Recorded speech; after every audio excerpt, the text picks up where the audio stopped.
FTX, you mentioned that a second ago. Yeah. Kind of a big deal, I guess. Some $50 billion worth of people's money. Poof.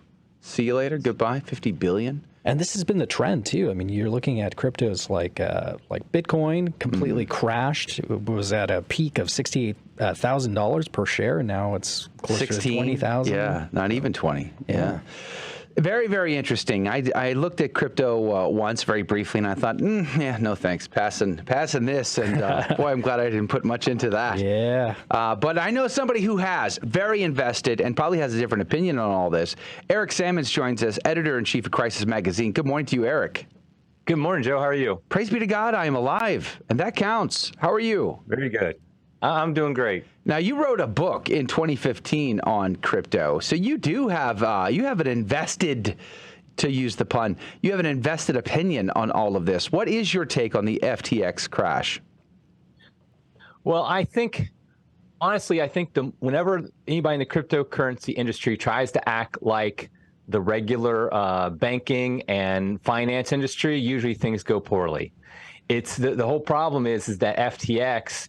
I mean, honestly, FTX kind of has the same model as the Federal Reserve, in my opinion. He created money out of nothing. I mean, that's the key. A lot of people don't understand is that, and a lot of crypto companies do this, and it's awful, is they create their own tokens, their own cryptocurrency, and theirs was FTT, I think it was called. And that's how they raise money, because everybody says, hey, let's get in on this. And so basically they're creating money out of nothing. And so then they're highly leveraged. They loan out tons of this token, this FTT token, I mean, billions and billions of dollars are worth. Well, then all of a sudden, if everybody decides, hey, I'm not quite sure I believe in this token anymore, I want to cash mine out. Well, if enough people do that, you have a classic bank run. It's the same thing that would happen in the regular banking world. If everybody went to the bank and said, I want my money, for people who know that the bank doesn't actually have your money in their safe or anything like that. And so that's what happened here. The money just didn't exist. And so it went under. It was amazing how quickly it happened because FTX is, I think, the second or third biggest exchange in the world. And the largest exchange, Binance, the guy who runs that, he basically tweeted something that questioned their FTX's stability, and that caused the bank run, and it was over. Yeah. And so ultimately, the whole thing was a Ponzi scheme. It was just a matter of Sam Bankman-Fried. He created these tokens out of nothing. He loaned them out, and once everybody said, no, we don't think this is worth anything, it wasn't worth anything. Mm-hmm. Yeah, I found it very fascinating because he had formed a financial investment firm and recruited all of his buddies from MIT, apparently very notorious for some immoral sexual practices amongst the members that ran that company. And then he created the FTX exchange, and he was using illegally his customers' money without their permission to transfer it back to his investment firm to trade on that, and losing it and covering that up as well. And then, of course, we all know now he was the second largest donor to the Biden administration's run for presidency in 2020, second only to Bloomberg. But apparently he also, under one of his other executives, gave $23 million to Republican campaigns, too, seemingly playing both sides, hedging his bets. And a lot of people are wondering today whether or not, if in fact he's ever able to be taken from the Bahamas back to the United States to be questioned, to be investigated, and or stand trial for fraud and other criminal activities, whether or not those political favors will come to his aid. Do you see anything in that? Do you think he'll ever stand trial? Will justice be had in this case ever?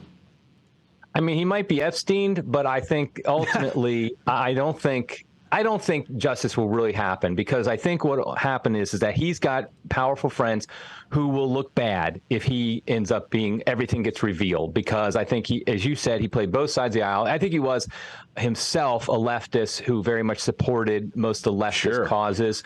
But of course, like a smart businessman, he knows you give to both sides of the aisle in Washington to help yourself out. And he was a big proponent of heavy regulation of the crypto world. That's actually why the Binance guy, I think, went after him, because he disagreed with that. And just a real quick note is that I think that's what's going to happen is they're just going to try to regulate the crypto industry to death.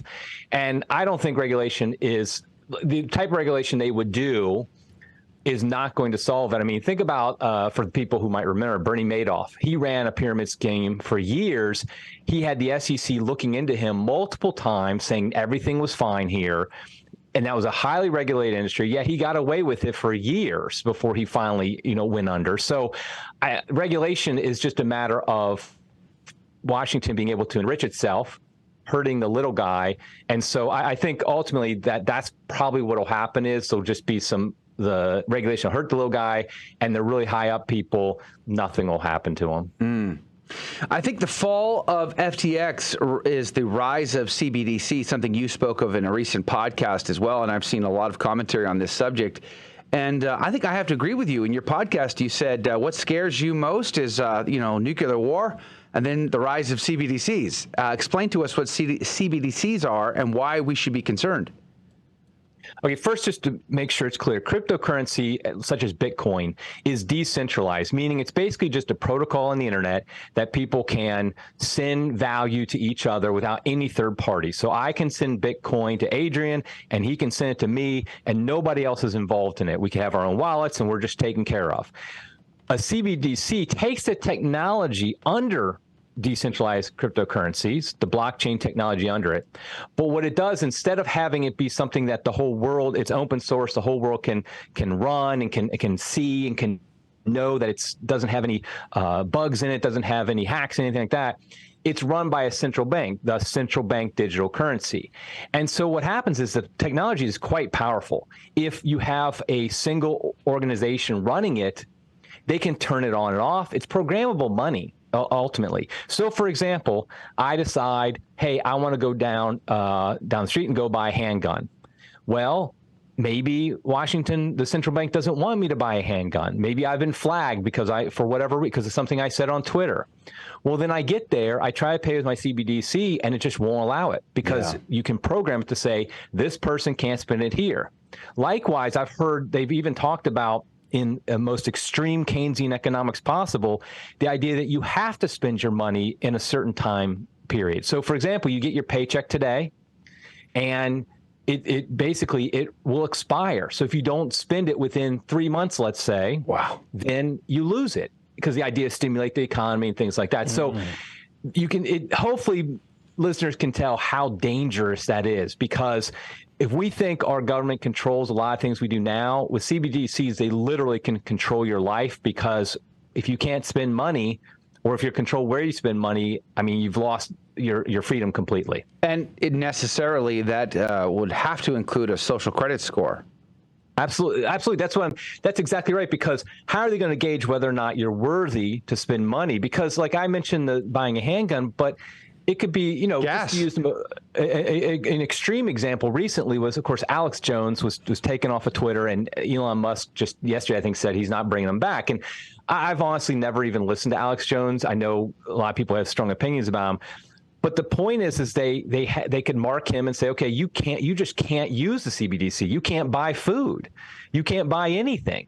And obviously, we've known from the past few years, if you allow for an extreme example like Alex Jones, and it runs down to somebody who just says on Twitter, a man can't become a woman, and now your social credit score goes under, and you can't spend your CBDC money. And so that's the extreme that frankly terrifies me, because it's the perfect Orwellian world. Yeah, and we're already seeing the news that the Fed is experimenting with a digital currency right now, which means it's going to roll out to everyone else. What do you think, a year?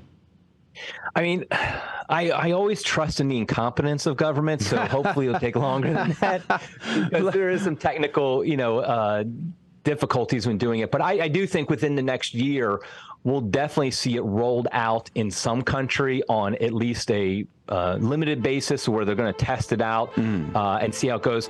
I'm hoping there's enough resistance to it. And let's pause there. We left off with resistance, and whether or not you think we can resist this. We talked about a timeline of about a year with the Fed experimenting with a digital currency. In China, they had some resistance, but they have their ways of overcoming that resistance by incentivizing people to use this, picking the winners, cutting the losers. Don't you think we're going to see that here? Is resistance futile? Yeah, I don't think so. I think it's always, I think people long for freedom, and there will be definitely, especially in this country, I think in other cultures, there's a more apt ability to just go along with whatever government kind of tells you to do, to trust them. And I don't think we have that here in America, at least. So I do think there is the possibility of resistance.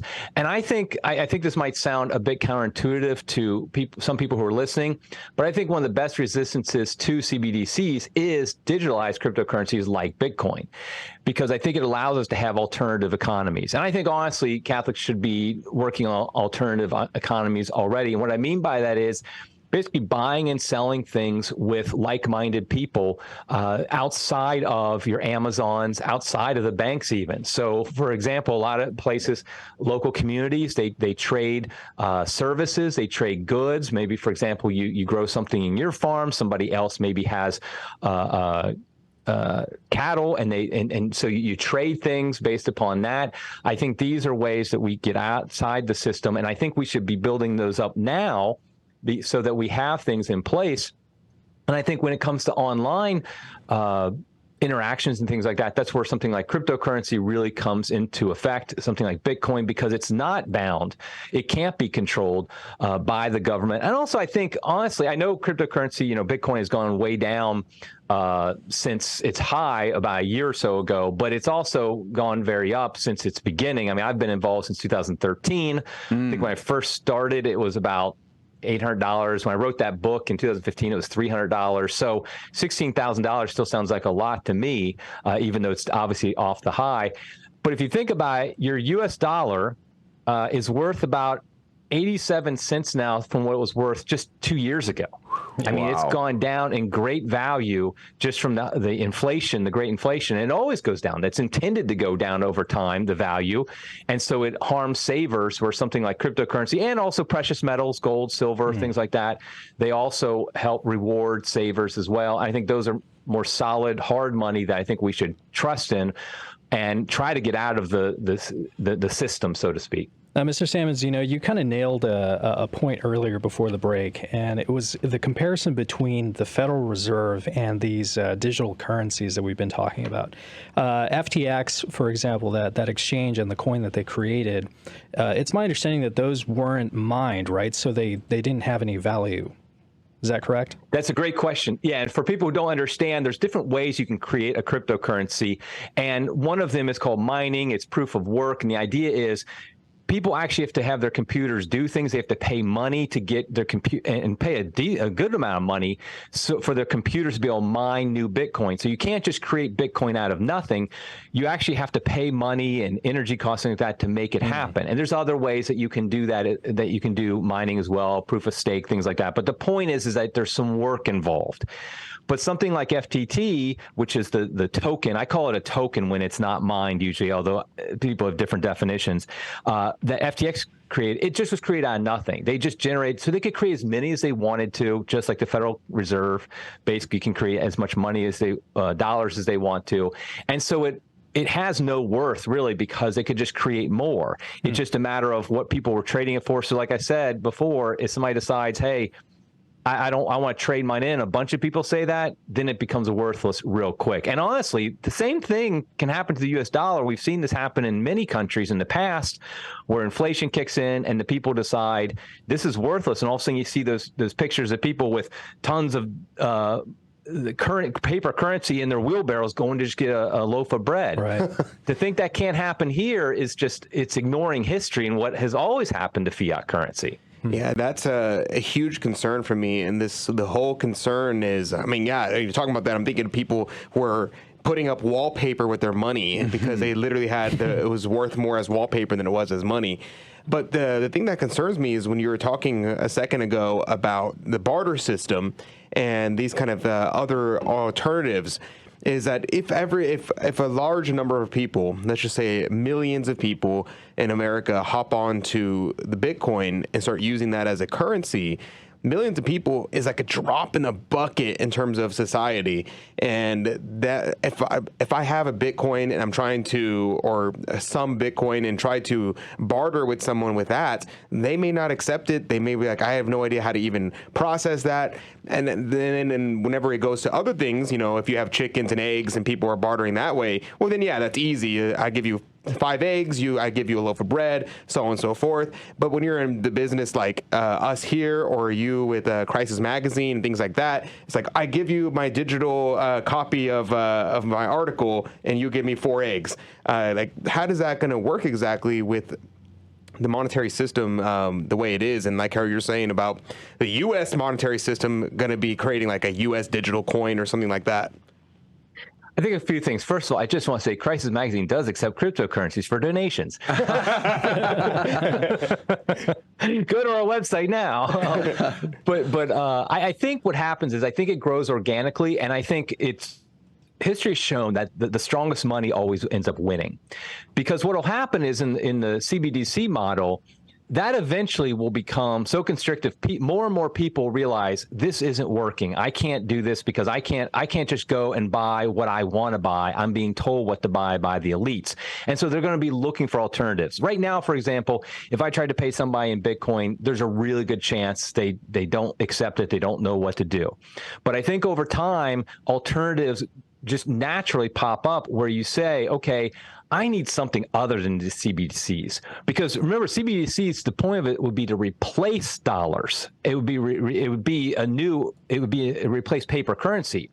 So when you have a situation where you want to buy something and you can't use your CBDC to buy it because of whatever reason, either you're on a list or the item you're buying is on a list, you're going to find something. You're going to be like, I got to find some way to do it. And so I think what would happen is certain things would grow. Now, what would be the medium of exchange? That's still debatable right now. I personally think Bitcoin is probably it, because right now it's the one that is most like gold, which is the longest lasting and most secure money there is. But it's easier in our digital world. Mm-hmm. So people, for example, Crisis does not accept gold. Although if you want to send it to me, go ahead. But because how do you process it? Do you mail it? I mean, what do you do? And you can't divide up as easily. Whereas and you pay Bitcoin, you could send me a $5 donation in Bitcoin. And you pay a hefty tax in order to convert that gold or silver or whatever into cash, for instance. Right, exactly. So I think, honestly, it would organically grow up. I can't predict what it will look like in 5 years, but I do think as CBDCs rise and are used more, I do think these alternative economies will grow. And there already exists. I mean, there's a lot of things. I mean, you see it in existing already, and I think they'll separate themselves more and more from the fiat system. Like there's Gab Pay, for example, and that's good. And it's a way that you can get around like PayPal's problems, things like that. But ultimately still use the banks. And the banks are going to be told you have to go to CBDCs at some point. Yeah, and ESGs as well. We've been talking about that on this program, where they go back and look at your investment history. They go back and look at your social history. And they're like, yeah, we don't want to give you that mortgage for that house that you really want to buy because you're not our kind of people. You haven't invested enough into the environment and or into LGBTQ rights or what have you. It seems like we are headed for a bleak world where buying and selling gets highly regulated. It seems like we read about that somewhere. Maybe you might need some kind of scripture to try to buy and sell, something like that. I don't know. You know what would be horrible is if some fancy rich billionaire who is outspoken and wants to go to Mars wants to implant chips in your head, and then you just use your CBDCs through his implanted chip. We call it a Neuralink if we want. I mean, we're kidding tongue in cheek here, but at the same time, these are all real things, are they not, Eric? They are, and I do think that there's real dangers, as I've said before, and you mentioned earlier. It's one of my great kind of fears for our culture, for our society in the near term is CBDCs, the rise of CBDCs. But like I was telling Adrian, I do think that there's hope in the sense that more and more people are building alternative economies, and that would be my recommendation to Catholics: is really build communities, because it's communities that are the basis of alternative economies. Because there's trust involved. There's always trust involved whenever value is exchanged. That I trust that what you're giving me is worth something, and you trust what I'm giving you is worth something, and we can have that exchange. And so for a long time, we've trusted the Federal Reserve, we've trusted the government that this money is worth something. But I think as they go more into the woke ideology and things like that, I think that trust is broken. And so build communities and because yes, we'll always be doing online shopping, things like that. But I think it's good if you have a community nearby where you can do a lot of this, especially food. That's the big one, because you can grow some food wherever you are. You can trade it with others who do that.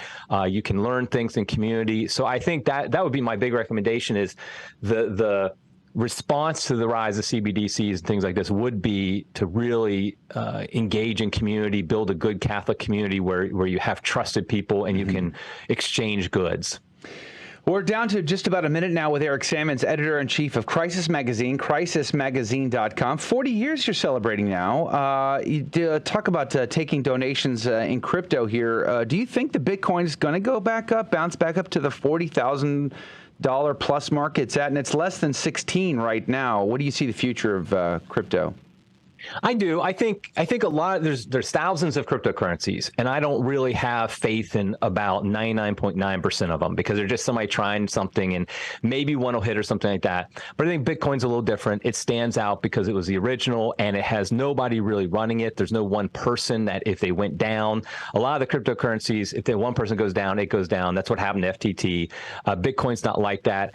I've always told people, and I don't give investment advice, make sure that's clear, but that Bitcoin over the long term does go up in value, but it could be 5 years. You could buy it today and it might not be worth more than you buy it for today in 5 years. So definitely don't look at it as some get-rich-quick scheme. All right, you heard it here. Eric Sammons, editor-in-chief, Crisis Magazine, crisismagazine.com. Thank you for your time. We're always so grateful to have you on. Thanks for having me, guys. God bless you, Eric. All right, that's going to do it for hour number 1 of Catholic Drive Time. If you can join us in the second hour, Brent Tain's going to be on. We're going to talk about Disney, what's going on with them, plus our game show, the after show, and so much more. Hang out with us online at grnonline.com/CDT. God bless you. God love you. We'll see you then.